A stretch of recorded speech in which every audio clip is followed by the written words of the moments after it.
Pizza Hut is closing about 250 American restaurants this year.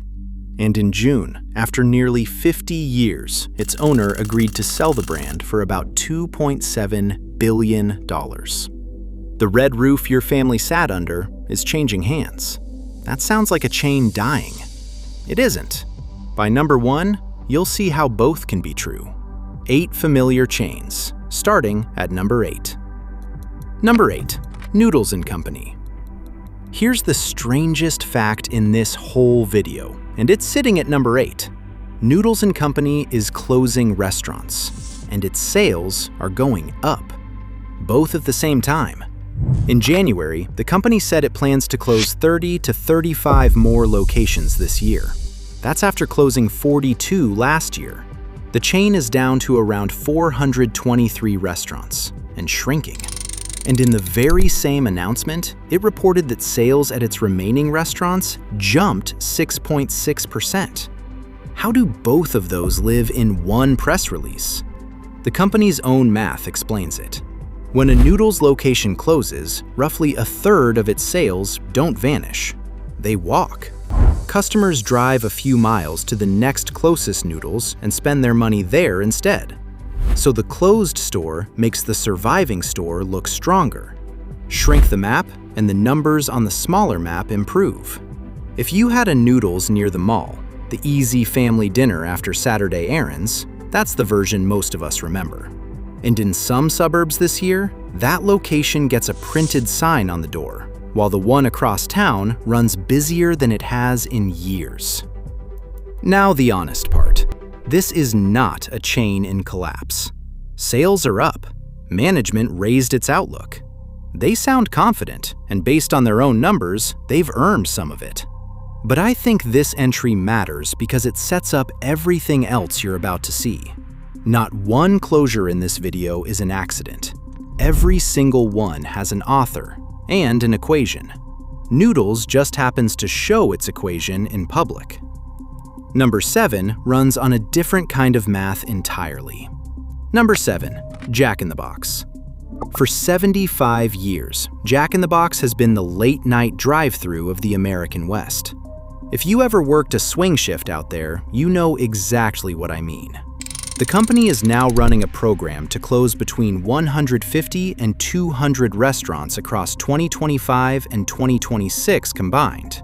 And roughly 50 to 100 of those closures are expected to land this year.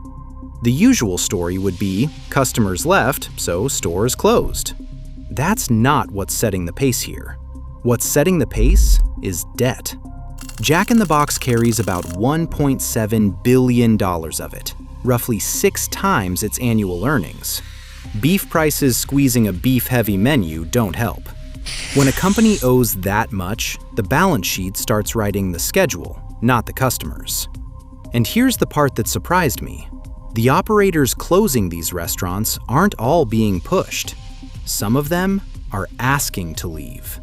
Franchise owners are requesting to close weak locations early, before their agreements even run out, because the math of getting out now beats the math of staying open. The people who know these restaurants best, the ones running them every day, are volunteering for the exit. To be fair to Jack, the company calls this consolidation, and it says the plan is to grow again. A smaller base first, new restaurants on top of it later. That may well happen, but this year, in a number of Western towns, a drive-thru that's been open for decades goes dark ahead of schedule. Not because the town stopped showing up, because the loan payments couldn't wait. Number 6, Bahama Breeze. And this one is quieter than the others. That's what makes it strange. For about 30 years, Bahama Breeze was the Caribbean-themed restaurant next to the mall. Birthdays, anniversaries, a little vacation feeling without the plane ticket. It belongs to Darden, the same company that owns Olive Garden and Longhorn Steakhouse. And Darden itself is doing fine. Healthy, profitable. This is not a company in trouble. But Bahama Breeze was the weak spot in the portfolio. The brand had been underperforming, and in February, rather than invest further in the brand, Darden chose to close half the locations and convert the rest. 14 locations closed by early April.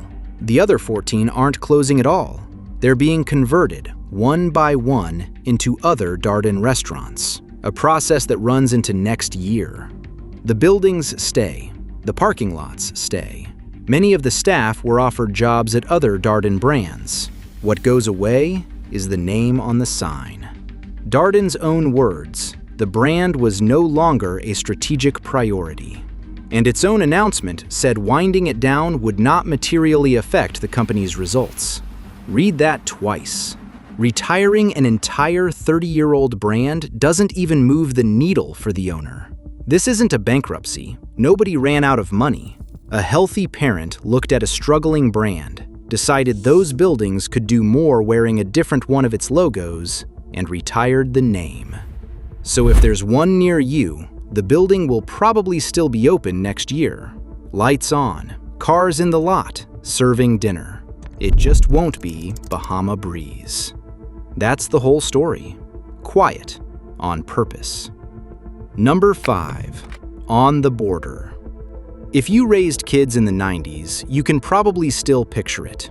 Tableside guacamole, fajitas sizzling their way out of the kitchen, a birthday margarita with the whole family crammed into one booth. At its peak, On the Border had more than 150 restaurants. Today, 5 are left, independently operated franchise locations here in the US. And the way it ended is the part I can't shake. In May of last year, On the Border was already in Chapter 11, the kind of bankruptcy where a company reorganizes and tries to keep going. Then, a rescuer showed up. Papa's, the Texas restaurant family. They bought the chain out of bankruptcy and lent it $10 million to keep the kitchens running.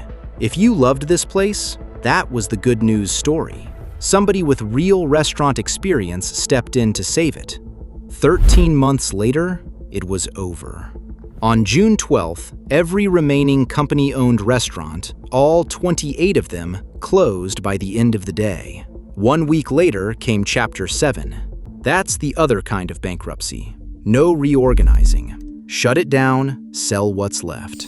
And what was left, according to the court filing, was about $750,000 in assets against $6.2 million in debts.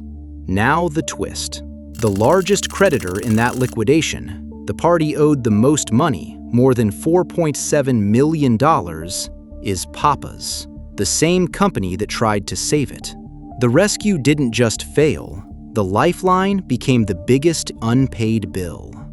The name isn't completely gone. Those 5 independent franchises are still serving fajitas tonight, but the company behind the brand your family knew, that's finished. And number 4 moved even faster than this one. Number 4, Smokey Bones.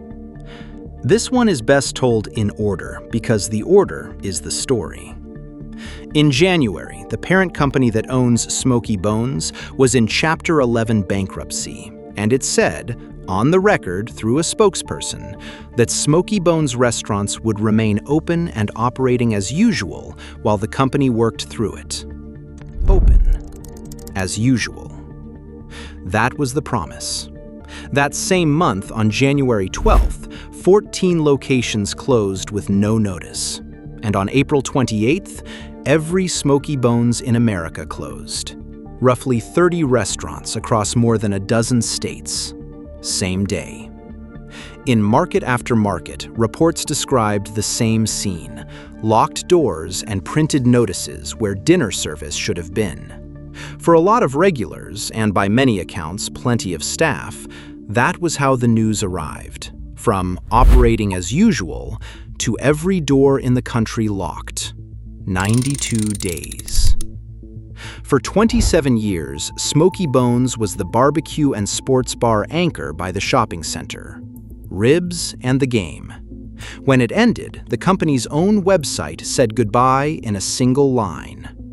Thank you for 27 amazing years. That sentence is the only farewell most of its regulars ever got. So what happened? Triage. The parent company also owns Twin Peaks, and in the restructuring, it chose to convert valuable Smokey Bones sites into Twin Peaks locations. When a company in bankruptcy has to pick which of its brands lives, somebody loses. Smokey Bones lost. I've read a lot of company statements doing this channel. I've never watched one age that fast. And to be honest about what this is, it's a story about a parent company's debt, not proof that Americans stopped eating barbecue. Some of those buildings will reopen with a different sign out front, but if that was your Friday night spot, none of that helps much. The doors locked in one day, coast to coast, 92 days after somebody promised they wouldn't. Now, before the top three, a quick reset. The last three chains on this list are not vanishing, nothing close to it. These are giants, thousands of restaurants each, and every one of them will still exist next year and long after. That's exactly why they belong at the top. When a giant trims even a small slice of its map, the number of American communities that feel it gets much, much bigger. Number 3. Papa John's. Let me ask you something. If you had to close 200 pizza shops, how would you pick which ones? Most companies never tell you. Papa John's did, out loud, with numbers. Here's the test a location has to fail. Older than 10 years, selling less than $600,000 a year, and losing money inside its own four walls, meaning after that one store pays its own rent, its own staff, and its own food, there's nothing left. Fail that test, and you're on the list. The list is moving. Roughly 200 restaurants closing this year, about 300 total by the end of 2027. 44 closed in the first 3 months of this year alone across 17 states. And the company put a price on it. Those closures should save more than $25 million through 2027, with a slice of each closed store's sales sliding over to the surviving location down the road. Here's the contradiction worth noticing. While all of that is happening, Papa John's plans to open 40 to 50 brand new restaurants in North America this same year. Closing 200, opening 50. Both true at once. So if your neighborhood location was a 90s delivery night staple, the slogan, "You can finish without my help," the question isn't whether Papa John's survives. It will. It's growing overseas and in its strongest markets. The question is whether your particular store passes a spreadsheet test nobody ever told you existed. For some neighborhoods this year, the nearest Papa John's just moved several miles farther away. Not because the pizza changed, because the store math did. Number 2. Wendy's. The biggest closure number in this entire video belongs to one of its most familiar names. Wendy's is closing roughly 300 to 350 U.S. restaurants in the first half of 2026. That's 5 to 6% of all the Wendy's in America, a system of about 6,000. And it comes on top of 240 closures back in 2024. The company calls the program Project Fresh. The interim chief executive, Ken Cook, has described it plainly. Direct franchise owners to shed restaurants that consistently underperform, so the money concentrates where it earns. But here's the fact that changes how you should read all of it. Last year, while those closure plans were taking shape, the Wendy's system also opened 109 new U.S. restaurants. Net result? The chain actually grew by 36 locations. So this isn't a retreat. Square Burgers and Frosties aren't going anywhere. What this is a reshuffle. And look, I understand if that sounds like corporate double talk. It isn't, quite. It's something more uncomfortable than double talk. The company is redrawing its own map. deciding place by place where a Wendy's still makes sense, and moving the money toward the winners. The catch is what a reshuffle feels like on the ground. Averages don't close. Specific restaurants close in specific places. A small town can lose its only Wendy's this spring, while a bigger town 2 exits down the highway gets a brand new remodeled one. If you live in the second town, nothing happened. If you live in the first one, your Wendy's is simply gone, and no net growth number brings it back. Wendy's is profitable. This is a trim, not a fall. But hundreds of locations, and many communities along with them, are about to find out which side of the map they're on. Number 1. Pizza Hut. The reason this video exists. Start with the closures. Pizza Hut is closing roughly 250 US restaurants in the first half of 2026. And most of what's disappearing is a specific kind of Pizza Hut, the classic dine-in restaurant. The red roof, the one with actual tables where your family sat down and ate. For years, the brand has been shifting towards small carry-out and delivery counters while losing ground in America to Domino's. So in a lot of towns, this round means the sit-down hut goes dark, and what remains, if anything remains, is a counter you order from and leave. Now, the other half. In November of last year, Pizza Hut's owner, Yum Brands, began what it called a strategic review of the business. Reviews like that can end in a turnaround plan. This one ended in a sale. In June, Yum signed definitive agreements. That means signed papers, a deal done in everything but the final closing, to sell Pizza Hut for about $2.7 billion. The buyer for the brand outside mainland China is an investment firm called Long Range Capital. Inside China, it goes to Yum China. After nearly 50 years inside the same corporate family, Pizza Hut is changing hands. And one more documented fact from that same stretch. On the day the sale was announced, Yum's board also approved an additional $4 billion in buying back its own stock, a move that generally rewards shareholders. Let me be careful here, because careful is the job. Nobody has shown that the closures paid for the sale, or that the sale paid for the buyback. What the record shows is a sequence, all in the same corporate season. Close about 250 restaurants. Agree to sell the brand. Approve $4 billion for shareholders. 3 separate decisions that happened to share a news cycle. I'll let you decide how that sits. Here's what I think this is really about. 50 years ago, a red roof meant something specific. A booth, a pitcher of soda, a pizza that took 20 minutes and was worth every one of them. That version has been shrinking for years, and it's mostly not what's on the table in this deal. What's changing hands is a global franchise system. Nearly 20,000 restaurants in 108 countries, most of them run by local operators under license, most of them nowhere near an American town. Pizza Hut, the brand, is enormous, and it is not dying. Both companies describe the sale as a fresh start, and internationally, that may turn out to be exactly right. And that is how both facts can be true. The American dine-in map can shrink, while the global franchise system remains valuable enough to command billions. One version of Pizza Hut is disappearing, while another is worth paying billions for. But the deal was made between corporations. The towns losing their dine-in this year weren't in the room. The red roof your family sat under is now one piece of a $2.7 billion transaction. And that, more than any single closure on this list, is the story of 2026. So that's the list. 8 chains, 8 different reasons.